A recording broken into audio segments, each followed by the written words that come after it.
capítulo 3 de Génesis, el uno da para mucho, el 2 da para mucho, el 3 ya ni os cuento. La ubicación del capítulo 3 después del capítulo 2, entonces simplemente por ubicar, el capítulo 2 vimos la segunda, fue la escena en el jardín del Edén, vimos la creación de Dios y los dos capítulos, el 2 y el 3, van juntos. Los dos se desarrollan en el mismo sitio, en el mismo espacio, mismos personajes, mismo todo. Y lo que nos muestran es como la creación, como dice Atkinson como comentarista, la creación que era muy buena de Dios pasa a la situación que vemos hoy en día, en la que pues hay mal, hay pecado y hay problemas. O sea, en el capítulo 2 es importante ver, para estos capítulos no son muy familiares y a veces esa familiaridad juega en nuestra contra, no nos deja ver muchos de los detalles que nos muestra el texto. En el 2, en definitiva, lo que vimos fue al hombre en el paraíso. Ya vimos que eso ya de por sí era un escándalo en su época, porque que Dios sirviera al hombre, o sea, le pusiera un paraíso, le pusiera compañía, una relación perfecta con Dios. Estaban acostumbrados a lo contrario, que fuera el hombre el que sirviera a los dioses. Aquí al contrario, vemos a Dios en cierto modo poniendo al hombre en un paraíso, tal cual. Edén significa el jardín de delicia, de hecho. Entonces, ahí es donde termina el capítulo 2. El capítulo 2 termina con el momento en el que todos quisiéramos volver, porque el hombre está con la compañía perfecta, está en una relación perfecta con Dios, con su mujer, con la creación, tiene una provisión generosa y tiene nada más que una prohibición. O sea, principio, capítulo 2, podríamos decir que junto con el último capítulo de la Biblia son los dos picos de la situación humana. Y entre medias hay un problema, y el problema es el capítulo 3. El problema del capítulo 3, como ha dicho Daniel, es que es un dramón. El capítulo 3 es un dramón porque resulta, fijaos de qué forma tan sencilla comienza el capítulo 3, presentándonos a un nuevo personaje, que es la serpiente. La serpiente que era más astuta que cualquiera de los animales del campo. Esa astucia es para mal. En el libro de Proverbios a veces la astucia tiene connotaciones positivas, eh, en parte de la Biblia a veces también, aquí es para mal. Respondiendo a la primera pregunta de Benjamín, digo que es una pregunta chula porque la pregunta de dónde sale el mal y por qué hay mal en la creación es una, digamos, de las tres preguntas clásicas de la teología en sentido de difícil. Otra es cómo entender la Trinidad y cómo entender la de naturaleza de Jesús, la cristología. Entonces, son las tres típicas preguntas que si te lo explican y la entiendes, te lo han explicado mal, porque es complicado. ¿Qué pasa con el mal? ¿De dónde sale el mal? Mira, no nos queda otra que decir que el origen de... O sea, Génesis no nos dice claramente de dónde viene el mal, pero podemos descartar una opción clara. No es como vimos el otro día, Génesis 1 deja bien en claro que Dios es el único en su categoría, el único que crea, no tiene competencia como tal. No hay una fuerza competidora, no hay un segundo Dios malvado que es al quien le podemos escribir la fuerza, el haber creado el mal. Entonces no nos queda otra que en definitiva decir que Dios, en cierto modo, es quien crea el mal y eso hay que cogerlo con muchos matices. ¿Por qué? Porque de decir que no hay otro creador, a decir que Dios explícitamente crea el mal con intención y con ese deseo, pues medio entrecho. ¿Vale? Y esto es un problema que tienen todas las religiones que son teístas, o sea, en definitiva que tienen un Dios fuerte. ¿Por qué? Porque, mira, introduzco un poco el problema, ¿vale? Tampoco ni es el propósito de la clase de hoy, ni me da tiempo a resolverlo. Ni tengo tampoco una solución cerrada para esto como para darla. Ojalá la tuviera. Pero mira, a mí lo que más me ayuda es lo siguiente. Cuando Dios crea al ser humano, lo tiene que crear necesariamente con la capacidad de que el hombre meta la pata. La alternativa es que el hombre no tenga una libertad real y entonces no pueda pecar. Y por ahí es por donde algunos filósofos cristianos meten el tema de, el mal. El mal no es algo que Dios cree como necesario en la creación, sino como contingente. Es algo que podría o no podría pasar si el hombre le desobedece. Y das cuenta que todo viene de esa libertad humana. Si el hombre desobedece a Dios, conocerá el mal, hasta entonces conoció el bien. Si el hombre obedece a Dios, no habría ese problema. Pero das cuenta un poco, mi punto va por, tenemos que tener cuidado con pensar que el mal lo crea alguien aparte de Dios. Más que nada por las consecuencias que tiene, porque estaríamos hablando de que hay una segunda criatura, Dios, quizás, o alguien que no sea Dios, pero sea alguien que tenga esa capacidad que realmente casi que le corresponde solamente a Dios. Entonces, con eso es que hay que tener cierto cuidado.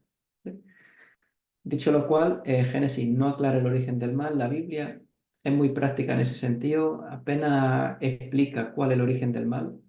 Nosotros es una pregunta que nos hacemos, pero la Biblia no trata tanto con los orígenes, sino con cómo llevarlo. El libro de Job, de hecho, es el clásico al respecto, y el libro de Job,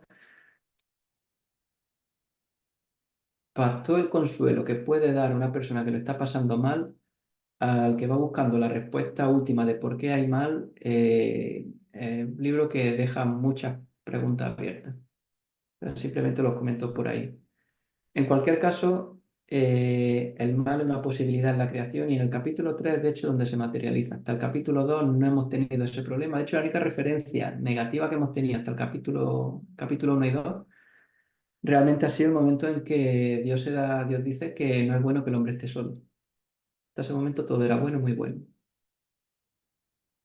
Entonces, dicho lo cual, volvemos a esta situación. Aparece la serpiente, como decimos, astuta. Y fijaos que hay un detalle que muchas veces pasamos por alto. Cuando la serpiente está hablando con Eva, probablemente Adán estaría presente. Un pequeño indicio es cuando en el versículo 1 le dice a la serpiente: con que Dios os ha dicho, ese os en plural viene del hebreo. Probablemente allí estuviera Adán. También es posible que este ya un poco más sutil, cuando luego habla de que Eva comió el fruto y le dio a Adán, lo bastante probable es que el verbo connote que Adán ya estaba allí. O sea, es bastante posible, no seguro, pero posible, mejor dicho, probable, que Adán estuviera presente. Pero mira, lo interesante es la pregunta de la serpiente. La pregunta de la serpiente, más bien, no es una pregunta, una expresión de sorpresa. Fijaos, dice: con que Dios ha dicho, no comeréis de ningún árbol del huerto. Y daos cuenta que la serpiente dice una verdad y dice una mentira. Realmente dice una mentira que tiene elementos de verdad. Y por ahí creo que va gran parte del énfasis del pasaje. Y ya os adelanto una conclusión. Mira, Jesús llamó en Juan 8 a Satanás padre de mentira, o sea, el mentiroso por excelencia. Las técnicas de mentira de Satanás siguen siendo las mismas a día de hoy. Y una buena mentira tiene dosis de verdad. Dios le había dicho que no podían comer de ningún árbol del huerto. No, le había dicho que podían comer de todos menos de uno. ¿Había parte de verdad en la mentira? Sí, Dios le había dado una prohibición, pero no era la que la serpiente estaba diciendo. ¿Te das cuenta? Hamilton lo pone muy bien. Dice que la pregunta de la serpiente es un intento de crear en la mente de la mujer la impresión de que Dios es malévolo, es maligno, es obsesivamente celoso, autoprotector, o sea, de crear una imagen negativa de Dios. Hasta ese momento el hombre tiene una relación perfecta, tanto con Dios, hombre y mujer, con la creación. Te das cuenta que la serpiente lo que viene a meter una idea, la idea de que Dios no es tan bueno como lo pinta, como parece. Y esa idea sutil, que ahora veremos cómo se sigue desarrollando, daos cuenta que es una idea que Satanás sigue usando hasta el día de hoy con nosotros. Cualquier, muchas tentaciones, muchos problemas que nos vienen en definitiva, vienen de tener una visión de Dios incorrecta, de pensar que Dios no quiere darnos lo mejor, o de que Dios no nos escucha, de que Dios nos está ignorando a propósito, etcétera, etcétera. Ponerle la situación que queráis. No es algo nuevo en sentido estricto. Das cuenta que es lo que la serpiente va a hacer aquí. Desde el principio de los tiempos, Satanás nos va tratando de predisponer contra Dios. Y lo sigue haciendo. Es bastante bueno. Con Jesús, das cuenta que las tentaciones con Jesús fueron similares. Fueron tratando de atacar muchas veces al concepto de Dios. Lo primero, la primera tentación, no, sí, la primera tentación de hecho, fue la de pide que haz que las piedras se conviertan en el pan. Una forma sutil de decir: si Dios no te provee, apáñate tú la bichuela.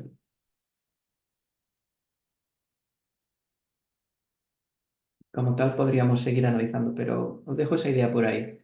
Muchas veces, muchas de las mentiras que nos creemos, y nos creemos muchas, eh, van con esta técnica. Van con pensar o meter en nuestra cabeza ideas de Dios, imágenes acerca de Dios que distorsionan quién es Dios. Esta es la primera pregunta de la serpiente. Eva le responde. No sé por qué esto da dos vueltas. Versículos 2 y 3. Eva evidentemente detecta que lo que le está diciendo es incorrecto, pero da cuenta cómo responde. Dice, del fruto del árbol del huerto podemos comer, pero del fruto del árbol que está en medio del huerto, entendemos que el del bien y del mal, ha dicho Dios, no comeréis de él ni lo tocaréis para que no muráis. Daos cuenta que Eva corrige la afirmación de la serpiente y todo lo que dice es correcto excepto un punto. Todo lo que dice Eva básicamente está copiado del versículo 17 del capítulo 2, excepto un punto. El único punto es que Eva exagera un poco. Dios le dijo que no comieran de él y Eva dice que ni comieran ni lo tocasen. Eva posiblemente exagere un poquito. De ser esto así, y realmente va a estar exagerando un poco, das cuenta que Eva estaría exagerando un poco el rigor de Dios. Y la sutilidad es que está eso, de ser así, sería entrar en el juego de la serpiente. La serpiente das cuenta que la trata de comunicar una imagen negativa de Dios y Eva, en cierto modo, está entrando por el aro, con el rigor. Si la conversación hubiera quedado ahí, pues todavía. Pero fijaos, la serpiente sigue diciendo, versículo 4 dice, ciertamente no moriréis, pues Dios sabe que el día que de él comáis serán abiertos vuestros ojos y seréis como Dios, conociendo el bien y el mal.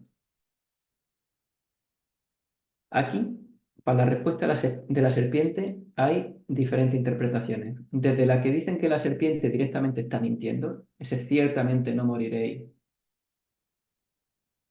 una mentira directa, contradice directamente lo que Dios le ha dicho, o puede ser que la serpiente sea muy sutil y lo que esté diciendo sea una media verdad. No moriréis por tocar el fruto, y es la parte que se calla. Sí lo harán por comerlo.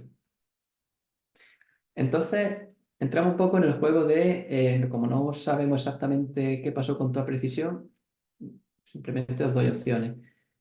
Pero daos cuenta que, en definitiva, la serpiente lo que está haciendo, lo interpretemos de una forma o de otra, es cuestionar lo que Dios les dijo. Dios les dijo que no comieran de ese fruto y la serpiente lo que está haciendo es seducirlos. Daos cuenta que no le ordena que coman, no le dicen comer de este fruto directamente, pero los lleva a la tentación de no confiar en Dios. Hasta ese momento ya han confiado en Dios. Lo que la serpiente le está diciendo es quizás Dios está ocultando algo bueno y quizás comiendo de ese fruto lleguéis a ser como Dios.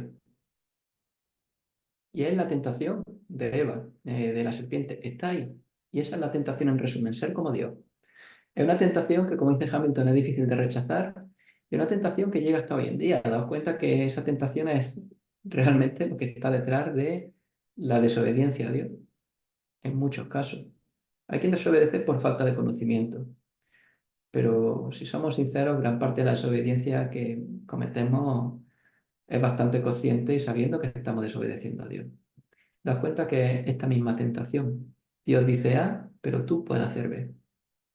Hasta este momento eso es novedoso, porque eso implica ponerse en el papel de Dios. Hasta ese momento solo Dios ha dicho que está bien y que está mal. Ahora aparece una voz alternativa que va a decir, va a cuestionar lo que ha dicho Dios. Y das cuenta que es una tentación que sigue hasta el día de hoy y que se relaciona con la visión distorsionada de Dios. Si tenemos una visión distorsionada de Dios y por tanto lo que Dios dice no es autoritativo o no pensamos que sea lo mejor para nuestra vida, vamos a pensar que algo que otra persona diga o que digamos nosotros es lo mejor para nuestra vida. Y evidentemente eso nos va a llevar a desobedecer a Dios. ¿Te das cuenta de cómo la serpiente aquí en este pasaje, que es algo bastante sutil, realmente una tentación que llega hasta el día de hoy, el ser como Dios? De paso, das cuenta, os recuerdo, comenté la semana pasada que probablemente el conocimiento del bien y del mal fuera precisamente esto, la autonomía moral.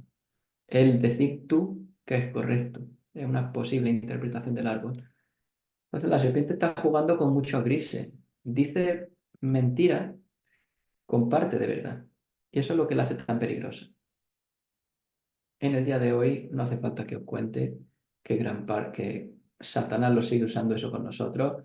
Y no solo Satanás, los políticos siguen usando eso con nosotros, la mejor mentira es la que tiene parte de verdad, etcétera, etcétera. Vivimos una época en la que la abundancia de información nos ha traducido en un incremento de la sabiduría, por desgracia, ¿eh?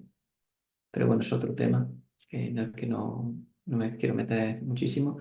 Pero das cuenta que en definitiva la técnica de la serpiente es una técnica que no pasa de moda. Di una mentira que tenga algo de verdad.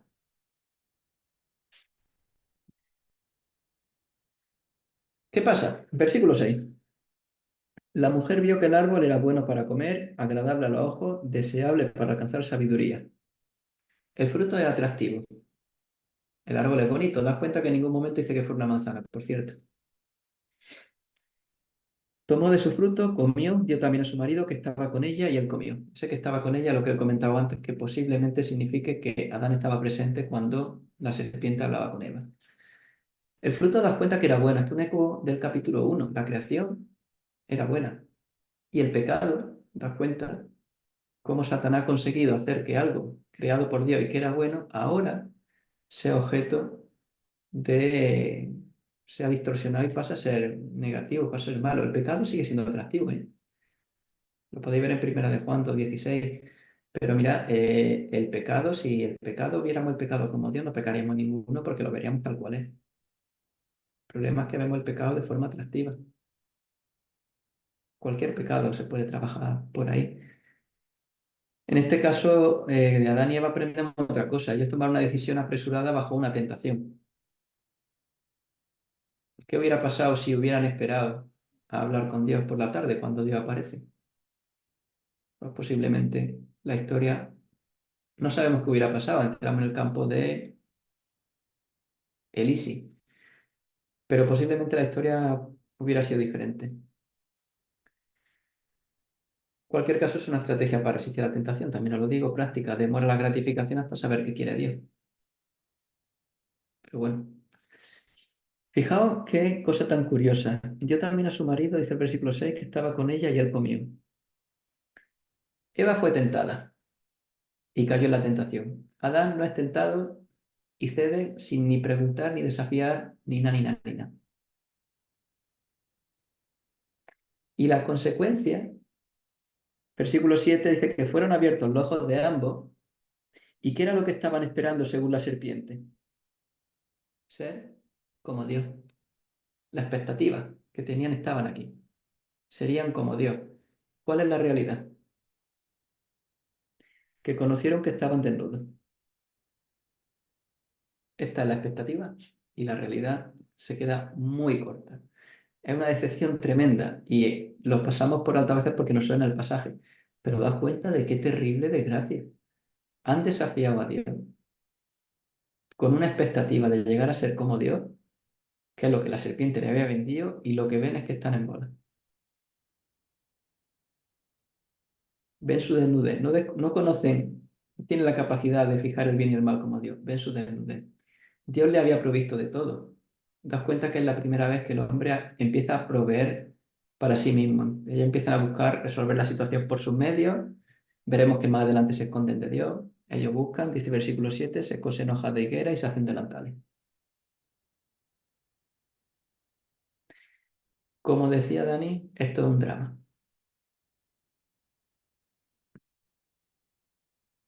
Y es un drama porque el hombre, das cuenta, la tentación se describe con cierto detalle. La caída se describe en básicamente dos líneas. La mujer come, le da su merío y él come también. Y esa simple acción cambia toda, toda la historia.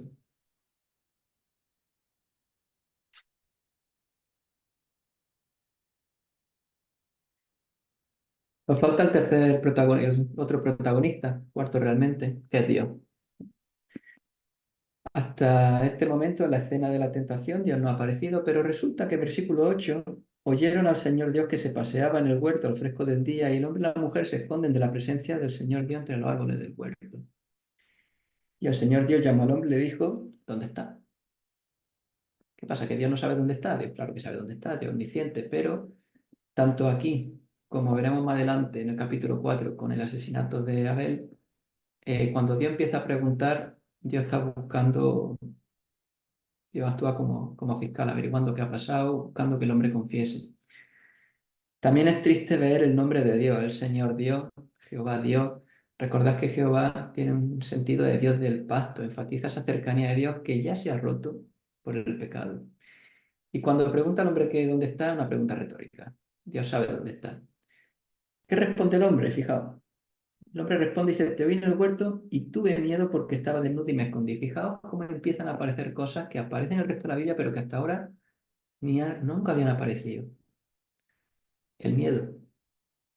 Todavía no habíamos visto el miedo en la Biblia y ya aparece. ¿De quién tiene miedo el hombre? Realmente de Dios. Fijaos qué tragedia. Del capítulo donde está en perfecta relación con Dios, ahora tener miedo de Dios, del Creador. Es imposible exagerar este drama.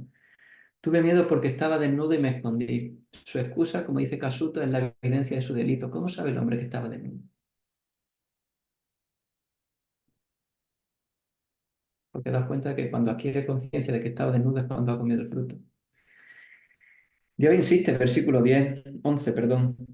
¿Quién te ha hecho saber que estabas desnudo? ¿Has comido del árbol del cual te dije que no comiera? Hombre, das cuenta que como a la hora de excusarse es un poquillo malo, la verdad. Dios insiste. ¿Y qué hace el hombre?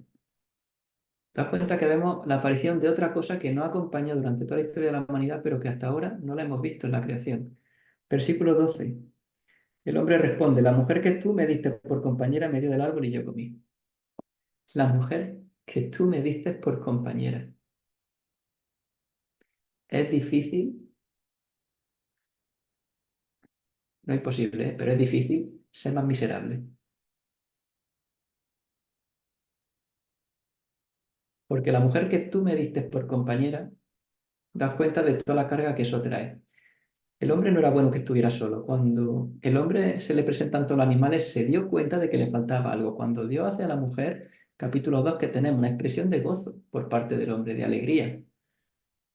Y esa relación perfecta que había entre el hombre y la mujer, ahora es la mujer que tú me diste, echándole la culpa a la mujer y a Dios. A la mujer y a Dios. ¿Qué es lo que aparece nuevo aquí, como he dicho antes, que nos acompaña durante toda la historia? Echarle la culpa a otra. Es escurrir el bulto. ¿El hombre es capaz de asumir, de reconocer su pecado? No. Fue la mujer que tú me diste. ¿Te das cuenta que el hombre se posiciona contra su compañera y contra Dios?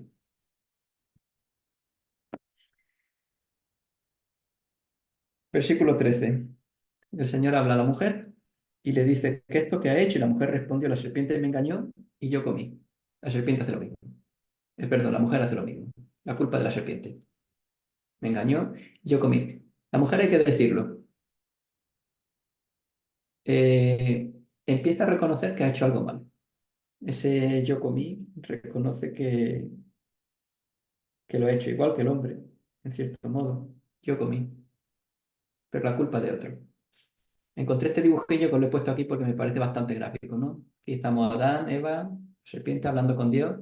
Ahí veis a Adán echándole la culpa a Eva, Eva echándole la culpa a la serpiente y la serpiente se queda sin nadie quien echarle la culpa. Pero das cuenta, y lo voy a repetir muchas veces hoy, como decía Dani, es un dramón esto. Daos cuenta de con qué, con qué profundidad el texto bíblico nos introduce situaciones que conocemos en el día de hoy, pero que aquí es la primera vez que aparece. El miedo a Dios, échale la culpa a otro, la ruptura de una relación perfecta. Son situaciones que nos acompañan, de hecho, en el día de hoy y vienen del pecado, que es lo que realmente nos está explicando el capítulo 3 de Génesis, cómo surge el pecado en la creación, la aparición del pecado, más bien. ¿Qué pasa con este pecado? Pues con este pecado lo que vemos es a Dios juzgando por primera vez también en toda la creación. Sabes que el pecado inicia un ciclo de juicio y misericordia por parte de Dios. Hasta ese momento no había pecado, no había juicio, ni necesidad de misericordia. Ahora ya sí. El pecado tiene consecuencias, eso es algo que desde el capítulo 3 de Génesis está claro. Dice el versículo 14 que el Señor Dios dijo a la serpiente que por cuanto ha hecho esto, maldito será más que todos los animales, más que todas las bestias del campo, pa, pa, pa, pa, pa. El juicio de la serpiente, mirad. De nuevo, la familiaridad nos pierde, pero es la primera vez que Dios maldice. Hasta ahora Dios solo ha bendecido, solo ha dicho que lo que había hecho era bueno, solo ha creado, solo ha usado su palabra para crear y bendecir, pero Dios también puede maldecir. Y es un contraste tremendo. Castigo a la serpiente, bueno, es también significativo que junto con el capítulo 4, versículo 11, si no recuerdo mal, es la maldición a Caín, las únicas dos veces en las que Dios maldice directamente. Ni Adán ni Eva son malditos en este juicio, ¿eh? Solo la serpiente. Son malditos directamente, me refiero. La maldición es que el animal más humillado se arrastraría por el polvo. Y el versículo 15 es un versículo súper interesante, porque fijaos lo que dice.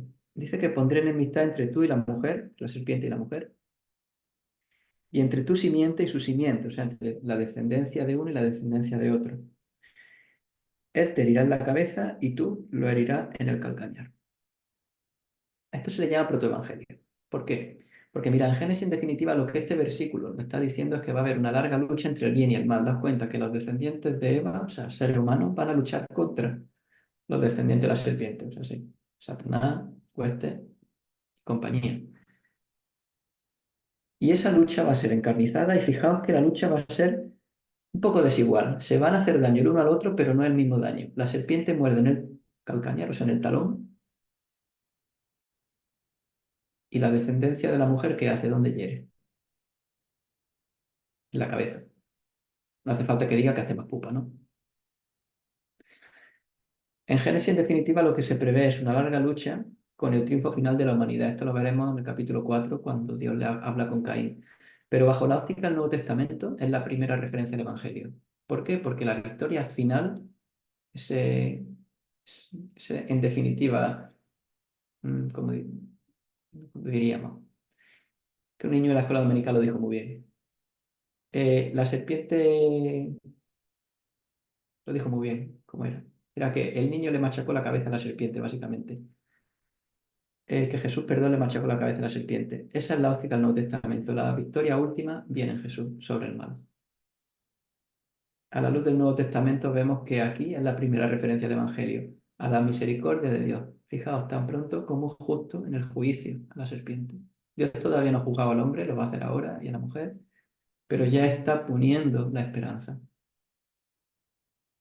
Y eso inaugura una línea de pensamiento bíblico que va a ser también una constante que también es tremenda tenerlo en cuenta.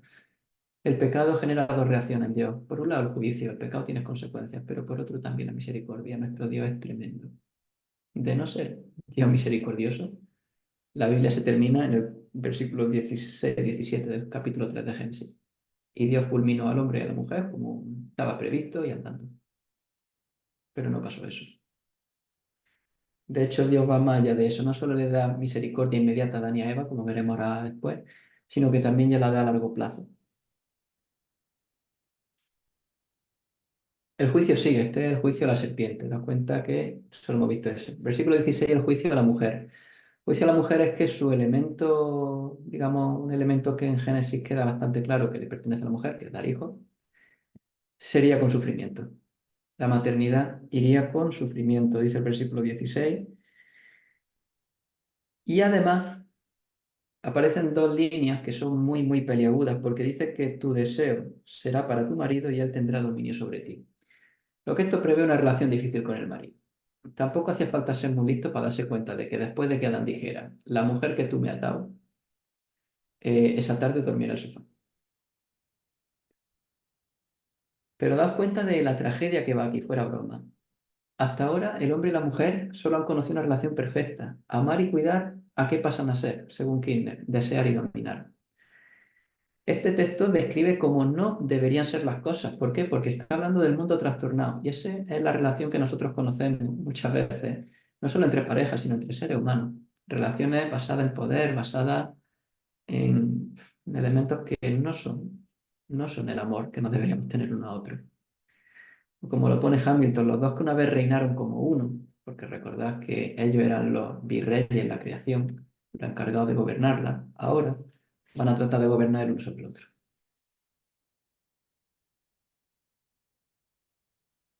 de nuevo, lo sigo diciendo, un dramón. Consecuencias que nosotros seguimos viviendo hasta el día de hoy, que ya de hecho van a marcar el resto de la historia bíblica, aparecen aquí. Y no hace falta que lo detalle mucho, pero por si acaso lo digo. Daos cuenta que estas relaciones, que no son las ideales entre hombre y mujer, no están prescritas por la Biblia, son consecuencias del pecado. Me parece una cosa muy obvia como para tener que aclararla, pero la aclaro por si acaso. Estas relaciones que no son ideales no son consecuencias de la creación, son consecuencias de la caída, consecuencias del pecado. Es el pecado el que nos aliena a las personas una de otras, no solo de nuestras parejas, sino también de uno a otro. Genera roces, genera dinámicas de poder, genera dinámicas que son negativas y que no reflejan el amor que nos debemos tener uno a otro. Este es el versículo 16. Juicio al hombre va a los versículos 17 a 19. El error fundamental ha sido no obedecer a Dios, ha sido obedecer a otro, en este caso a la serpiente, a Eva y a la serpiente. Pues fijaos qué tragedia y qué contraste. Frente al Edén, donde ellos tenían provisión abundante por parte de Dios, lo tenían todo, tenían la comida, tenían lo que necesitaran, trabajo arduo. Adán pasa a ser un agricultor y le iba a costar trabajar con el sudor de su frente. Y el castigo, das cuenta, lo dije la semana pasada, no es el trabajo, es la dureza y la frustración que van a acompañar a ese trabajo a partir de ahora. Lo negativo del trabajo viene de la caída, la frustración, eh, la dificultad. También aparece la muerte. Daos cuenta que dice que, versículo 19, que con el sudor de su rostro comerá el pan hasta que vuelva a la tierra, porque de ella fuiste tomado, polvo eres y al polvo volverá. Aparece la muerte. La serpiente le dijo que no morirían. La serpiente le mintió. Sí que morirían. ¿Te das cuenta de cosas tan curiosas? Kinson llama la atención. Los dos primeros mandamientos que Dios le da al hombre fueron fructificar y cultivar la tierra. Pues ahora son fuente de sufrimiento. Fructificar porque la mujer daría luz con dolor. Cultivar la tierra porque el hombre trabajaría la tierra también con dolor. Es el juicio del hombre. Y en este juicio hay misericordia, ¿eh? No solamente el protoevangelio que hemos visto antes, sino también versículos 20 y 21. El Señor dice, hizo vestidos de piel para Adán y su mujer y los vistió. La ropa puede que sea un recordatorio de su pecado. Para sacar pieles, Dios tuvo que matar a algún animal. Ya se introduce, no se comenta el tema del sacrificio, pero ya aparece de fondo. Y hay una muestra de misericordia también de Dios. No son expulsados desnudos del Edén, que era una cosa que lo avergonzaba, van vestidos. Pero esa ropa también le va a recordar su pecado. Hasta aquí, hasta el versículo 21. Pero aquí no termina el castigo. Si nos hubiéramos quedado ahí, seguiríamos en el Edén. Pero paro aquí para hacer un pequeño detalle. Daos cuenta que básicamente en esta narración lo que se nos muestra es que el pecado tiene graves consecuencias. Hasta ahí estamos de acuerdo. Daos cuenta que separa o aliena, alienar es separar al hombre y a la mujer. En la relación entre hombre y mujer, que antes eran ideales, que eran perfectas, ahora que aparecen el deseo, la sumisión, la desconfianza, las dinámicas de poder, el tratar de mandar el uno sobre el otro, la, de- la desconfianza, ya lo he dicho. Todo eso viene como consecuencia de la caída. Entre el hombre y Dios. Dios los va a expulsar del Edén, lo vamos a ver ahora. Ellos se esconden de Dios, ellos tienen miedo de Dios. ¡Qué tragedia! Y llegamos así hasta hoy, con nosotros también muchas veces escondiéndonos de Dios. Aparece una batalla continua contra el mal. En ese protoevangelio se adelanta que la batalla contra el mal duraría, no se iba a resolver en 2 meses. De hecho, hasta el día de hoy en ello seguimos y hasta la segunda venida seguiremos con ella. También hay alineación entre el hombre y la creación. Cultivar ahora la tierra va a ser un trabajo arduo. La tierra, decía, dice el juicio al hombre, le producirá espino y abrojo. Son imágenes de dificultad. Te das cuenta de qué forma tan, podríamos decir, tonta entra el mal y qué consecuencias tiene. Y esto es tremendo, porque a veces llegamos al relato de la caída y decimos, "Buah, pues vaya tontería por comer un fruto". Realmente la narración va muy por debajo. El problema no fue que comieran solamente, que comieran un fruto. El problema es todo lo que implica eso, desobedecieron a Dios, desconfiaron de Dios, escucharon a otro. entre uno y otro empezaron también a desconfiar y todo lo que hemos estado detallando que entra con el pecado. Lo miráis por donde lo miráis, esto es un drama, un terrible drama. Y por si eso fuera poco, lo siguiente que viene es la expulsión del Edén. Dios le hizo un sitio perfecto, Dios le hizo un sitio donde estaban de escándalo, donde no necesitaban nada y lo expulsan. No tiene un hogar perfecto, no va a tener paz con Dios. Como dice Hamilton, por escuchar a las serpientes no encontraron nada y lo perdieron todo. ¿Qué evita la expulsión? Que el hombre alcance la inmortalidad. Aquí respondiendo un poco a la pregunta que me habéis hecho antes. Lo que dice el versículo 22 es que el hombre conoce el bien y el mal. Cuidado, no vaya a ser ahora que coma del árbol de la vida y coma y viva para siempre. ¿En qué sentido el árbol de la vida daba la inmortalidad? Hay quien piensa que lo que el árbol de la vida hacía, simboliza, es que mientras ellos comieran de ese fruto, que en el capítulo 2 no se prohíbe que comieran porque bajo esta perspectiva entienden que ellos podían comer de ese fruto, mientras ellos estuvieran comiendo de ese fruto no morirían. O sea, simbolizaba que estaban en relación con Dios. En el momento en que esa relación con Dios se rompe, son expulsados del Edén y por tanto ya dejan de poder optar a la inmortalidad. Es una posible opción. No queda muy claro tampoco porque, daos cuenta, no se detalla mucho lo que es el árbol del bien y el mal, perdón, de la vida. Solamente se nos menciona en el capítulo 2 que se crea y aquí que el hombre sea expulsado del Edén para que eh, no lo coma. Lo he dicho, ya lo he dicho muchas veces en estos tres capítulos, hay muchas cosas que nos gustaría saber con más detalle que no sabemos. Y a ver, podemos hacer un poco de teología ficción, pero con cuidado de que eso no, de que las ramas no nos dejen, no nos impidan ver el bosque, o sea, que veamos lo que está claramente, que sí lo veamos. Dios no solo expulsa al hombre, también evita que puedan entrar. Pone unos querubines, pone una espada, impidiendo la entrada al jardín. Posiblemente sea un anticipo del tabernáculo. El hombre, por cierto, ¿para dónde va? Una cosa curiosa. El hombre lo expulsó hacia el oriente, hacia el este. Es un detalle que parece tonto, ¿vale? Pero daos cuenta que en Génesis, sobre todo en los primeros 10 capítulos, cuando alguien va al oriente, cada vez se aleja más de Dios. Cosa que es curiosa, porque luego el tabernáculo va al revés. El tabernáculo se entraba por el este, por el oriente, y para llegar al lugar santo había que ir hacia el oeste. Entonces hay quien ve ahí cierta simbología de, conforme más al este, al oriente te vas, más lejos estás de lo que luego sería el tabernáculo. Hay quien dice que eso es leer demasiado aquí, yo simplemente lo comento, que sepáis que eso son ideas que hay.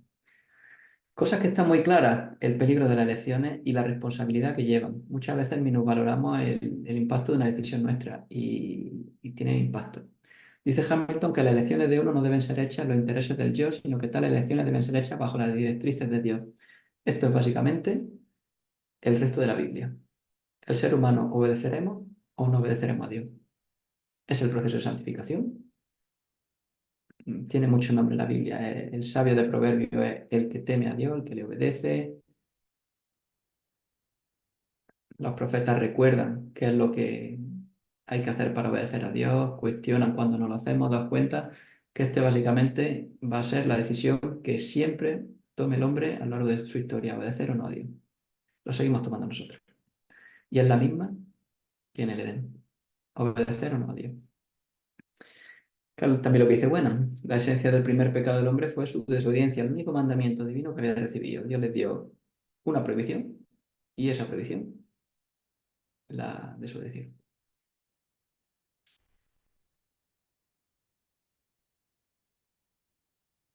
Entonces, un poco hasta... ¿Qué hora es? Terminado antes de tiempo.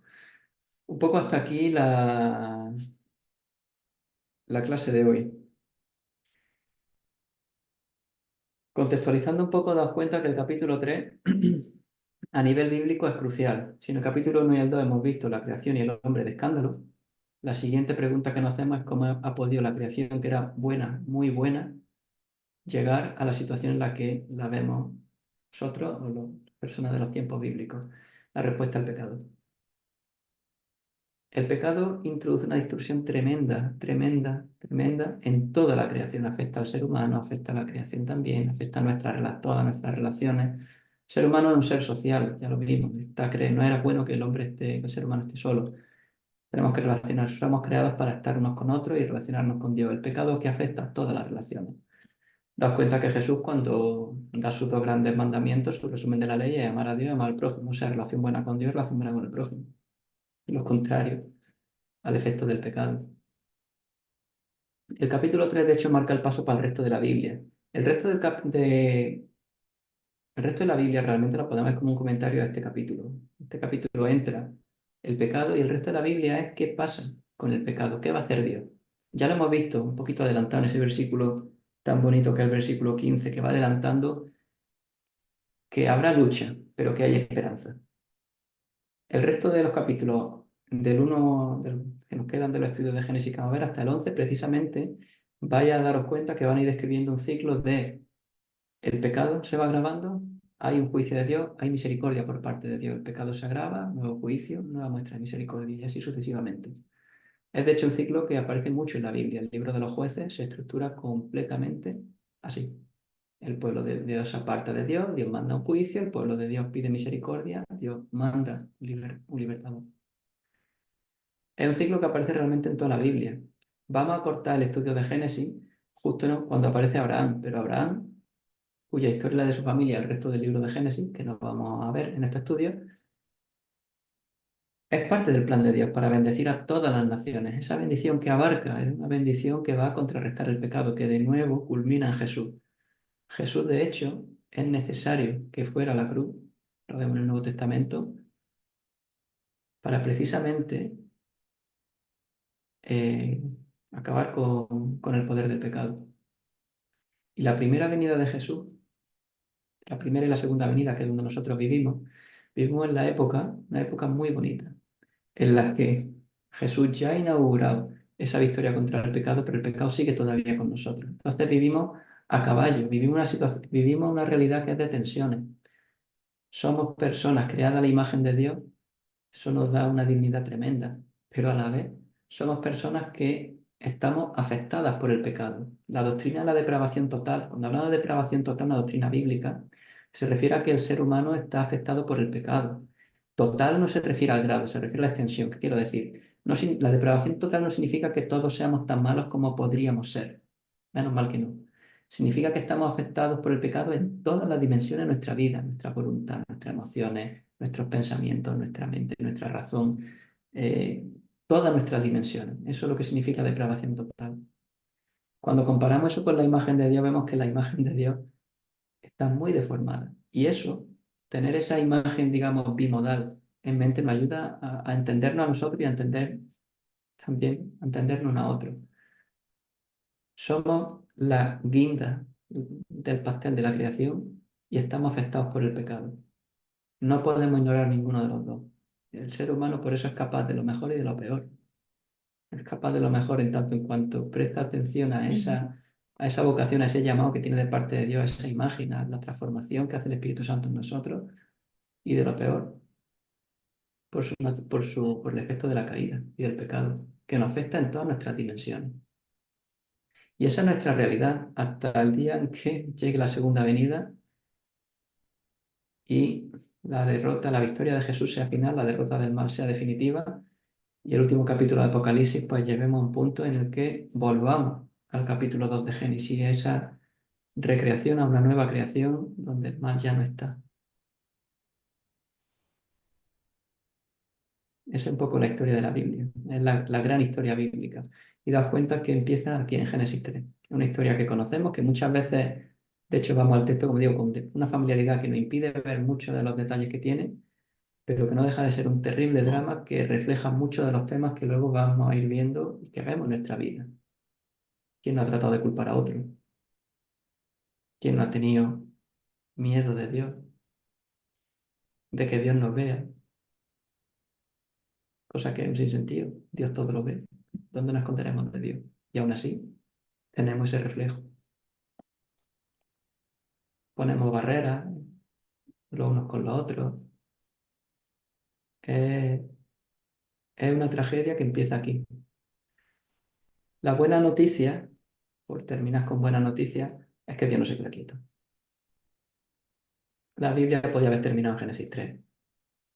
Dios podría haber realmente ejecutado a la primera pareja y hasta luego. Pero no, aquí estamos, por la misericordia de Dios. Por la misericordia de Dios también tenemos todo el resto del Antiguo Testamento, que es Dios obrando hasta llegar, hasta culminar en la obra de Jesús en la cruz. Y nosotros vivimos en esa parte de la historia, la parte de la historia entre las dos venidas de Jesús. Y no podemos más que darle muchas, muchas gracias a Dios, porque si Él no toma la iniciativa, esto no lo arreglamos nosotros. Es el mensaje de la gracia.